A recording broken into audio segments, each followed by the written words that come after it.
You're in the second hour of the morning show with me, Rikki, and we talked in the first hour about energy and the Biden Climate Summit, virtual summit that occurred across the internet with Prime Minister Morrison and Chinese President Xi Jinping, Vladimir Putin and others all attending via video, and the commitments made by countries regarding climate. And then I brought you earlier in the program Senator Matt Canavan saying that if we didn't get things right on energy, if we undermined our capacity as an industrial nation to support our troops when it came to military conflict, we might put ourselves in severe trouble, particularly with China more belligerent in our region. And that's what I wanted to go into in this second hour with you now, was the comments that I've just come up this morning from Mr. Peter Dutton. Now, let me pause for a minute before we talk about the China context and talk about Peter Dutton.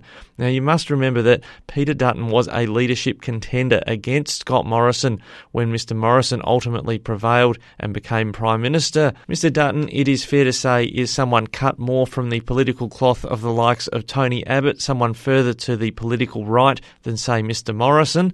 And he's someone who is also in a very marginal seat in his seat of Dixon in Queensland, and so he needs to keep his face in front of the media just to win his own seat, but also to keep the iron in the fire that maybe he could one day be the leader.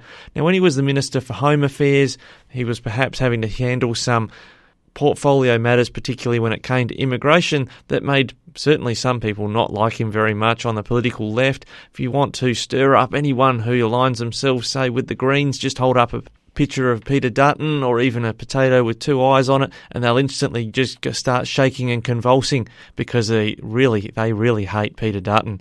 And they hate him and they don't like him because he represents a conservative side of politics that they fundamentally disagree with, and he is a strong and passionate advocate for those views. But now that Linda Reynolds has been dumped from the defence portfolio and Peter Dutton's taken her place, he suddenly has, excuse the metaphor, a war chest of topics to talk about that people in Australia are actually quite passionate about when it comes to the defence of our nation. And I think Mr. Dutton's stocks will continue to rise off the back of holding the defence portfolio. He made an early call as Defence Minister that he supported a Royal Commission into veteran suicides.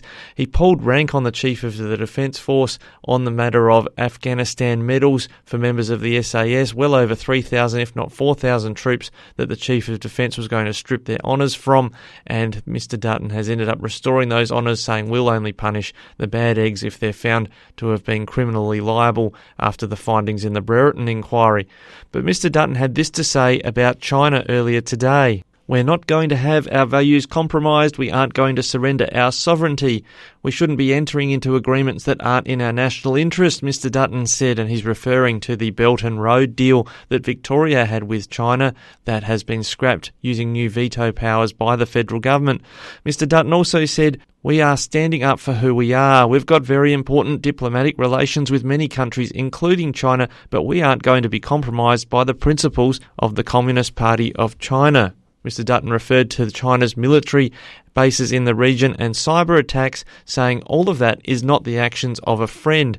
We need to make sure that, yes, we've got an important trading relationship, but China and others need to understand that Australia is not going to be bullied. Now, that language and that rhetoric is going to only inflame tensions with China, who've already imposed punitive sanctions against Australian farmers, partly because of the stance we took on investigating the origins of coronavirus, but our comments on the human rights record of China as well. And China tried to fire back with a dodgy fake news meme that they created, and one of their ambassadors published on Twitter, showing an Australian soldier holding the knife to the throat of an Afghanistan child. And I think Mr. Dutton is only going to stir the pot more, and we're going to hear more amped up rhetoric about China in the days and weeks to come.